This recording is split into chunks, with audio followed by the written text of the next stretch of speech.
Oh yeah, that's the juice we got you. It should say the ingredients on the lid, maybe. So she's starting to think different. Yeah, and then for the rest 3 days we had left, we did the face mask. She loved it, and that was like a catalyst for growth for her because then she went back to Barcelona. She texts me and she's like, "I went to a smoke shop. I got myself my own crystals." I'm like, "What?" And then she became vegetarian. She started doing yoga 6 days a week. She's like a complete different person. Yeah, and That's that so brought her a awesome. lot of confidence too, because your face is like such a sensitive introductory thing, and yeah, she's loving it. She's like a completely different person. Yeah, thank you. My mom went back, and What yeah, did the doctor say when she went back and they were clearing up? they're still like very westernized. So the doctor was like, "Yeah, that's fine, but we still need to do a biopsy." And then they did the biopsy, and they said that it was all clear, that it was fine, that it hasn't come back. The main focal point of all that, though, was the codependent bond that brung me and Maria together got worked on. Where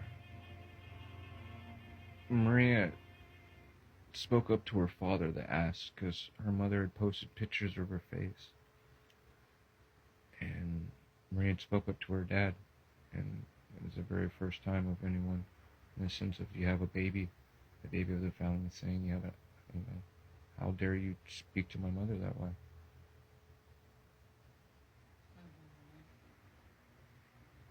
We were trapped in an island doing an intervention.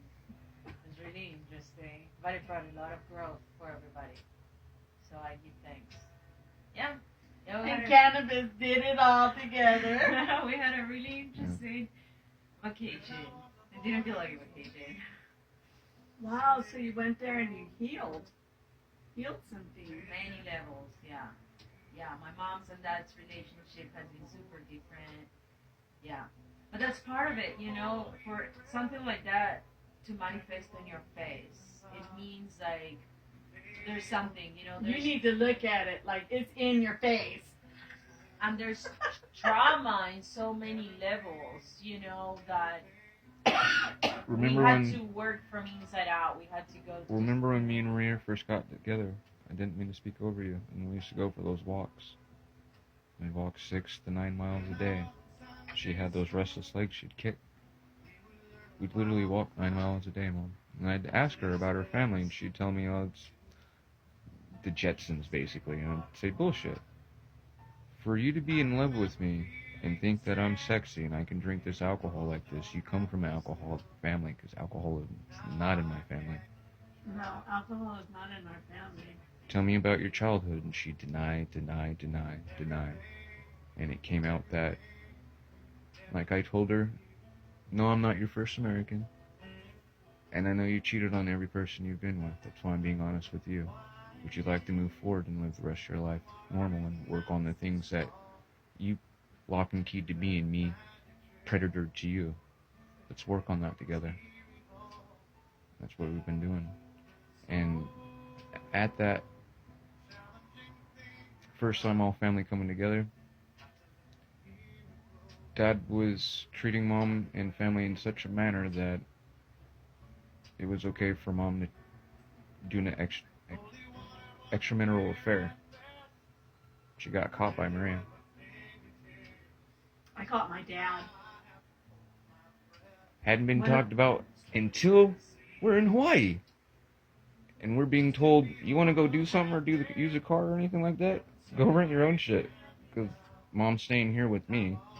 And I'm going to drink my alcohol. And it was like, no, dude, you're lucky you're 70 years old because I kick your fucking ass. Because if you love me and you love your daughter, I'm your daughter's sponsor. Probation will come here. And I don't fuck around. Because they can come and search. And I don't want to go to prison. I love your daughter. So you need to work on this shit. Alejandro, you need to step your game up. And Maria, you need to do this. And Lule, do that. Get your game up, because I wish to have a baby. And I wish to continue this.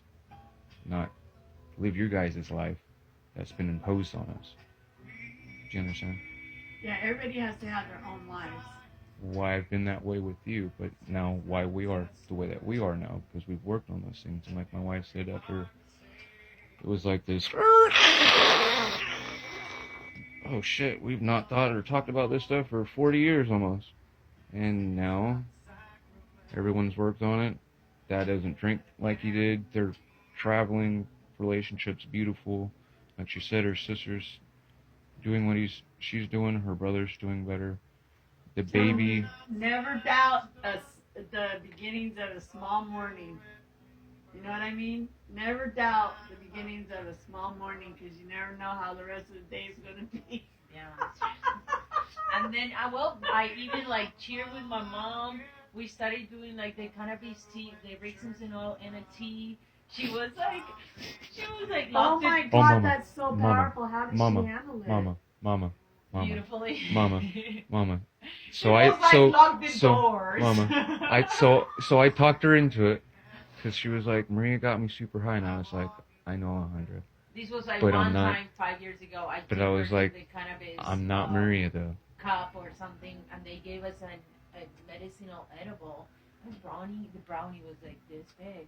And I didn't think much of it. I was like, Mom, you want to have a good time? Oh my God. She's There's tripping probably her ass 600 out. migs or something. She was like tripping her ass up, holding me. She was like, I was like, let's go to sleep. So we went to the van, we slept it off. But that got her really traumatized, right? So then I'm here with the cannabis, and I'm like, Mom, this is no play around. Like, this is medicine. This will kill you. And So she she's wouldn't like, believe lock her. the doors. So- we did it. It was beautiful. I told her, Alejandra, don't trip. This is for my mom. Yeah. You seen what me and how we are. It's not like she's You ain't like, gonna okay. die. I was like, what we're gonna do is we're just gonna put this little amount on The there. right size. I said we're on just the gonna put like tea. this, but you just drink as much as With you the need. little piece of brownie? No, No. Oh, okay, that was a And different time. with the years ago, yeah. Okay. I go, just drink as much as you feel, and if you want some more, then I'll fill your cup up again. Oh, she didn't want no more than a piece of rice. Mama, rest in peace of Grandma. She did like Grandma. Oh my God, yeah, my mom even. She looked like Grandma. After she didn't get up. Huh? No, she said, give me some more. Oh, after how long? After about, I think that She night drank she half went her to cup. bed, She and drank- then the next day she was like, "We're doing this every night." Yeah. Like I slept Oh, like she a slept good. baby. She slept good, huh? And then she went back home, Bonnie. She took CBD on the plane for her mom. mhm. So she started giving it to my grandma.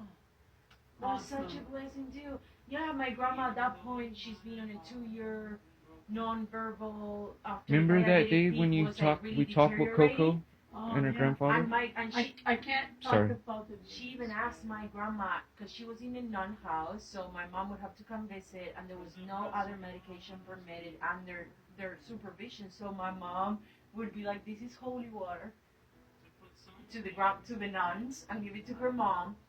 And I said, "Mom, if this is helping you, you gotta trust that your mom trusts that you're never gonna give her anything that it's gonna hurt her." Yeah. And she asked, after a few times, she asked her mom, "Are you okay with this?" And she said, until the day she passed away, rest in peace, my grandma did the CBDs, yeah. That's so you know, when I do Pico oil, I actually feel the separation of the left and right brain, where it is healing on this side. Like, I can literally feel it healing. Yeah, it's powerful. Yeah, it was a chain of things that, yeah, beautiful. Seriously. That is beautiful. I mean, it's not beautiful when it's happening, but after the fact, when you can look back on it and go, wow, So, Mom, that was powerful. the last time that we talked to her grandfather and grandmother was with you.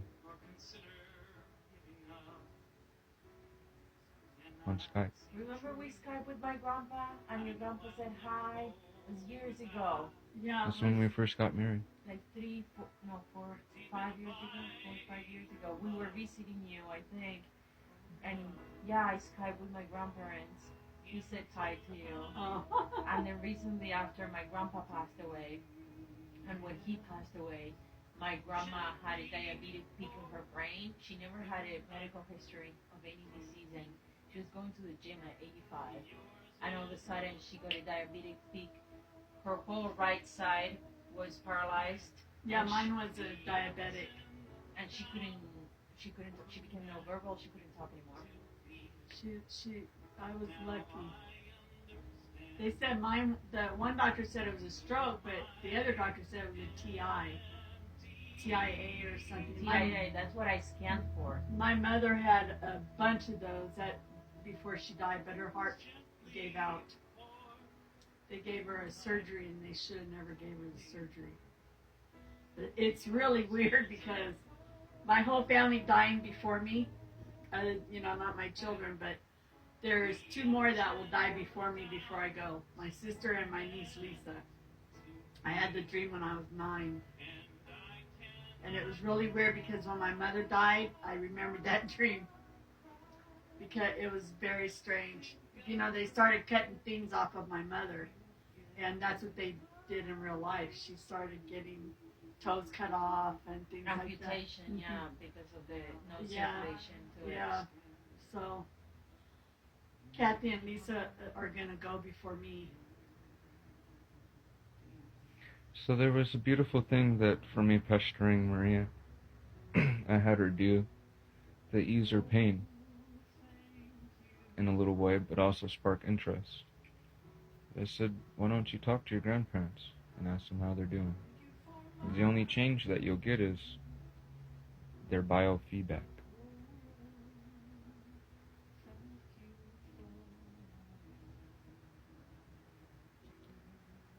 And she had... Yeah, here recently I talked to my grandma because I have an interesting relationship with death, I do too. So after talking to so many people in the store and people coming in, finding comfort or whatnot when somebody in their family transitions, for me it's like kind of hard because almost when somebody tells me, hey, somebody passed away or I lost somebody, I don't see it as a loss. I always have like a smile on my face, and it's kind of hard, to relate to where people are coming from, and I try giving them my point of view or my experiences. But all of these had been just cooking in my mind, and I made it up in my mind, and I believed it, and I went with it.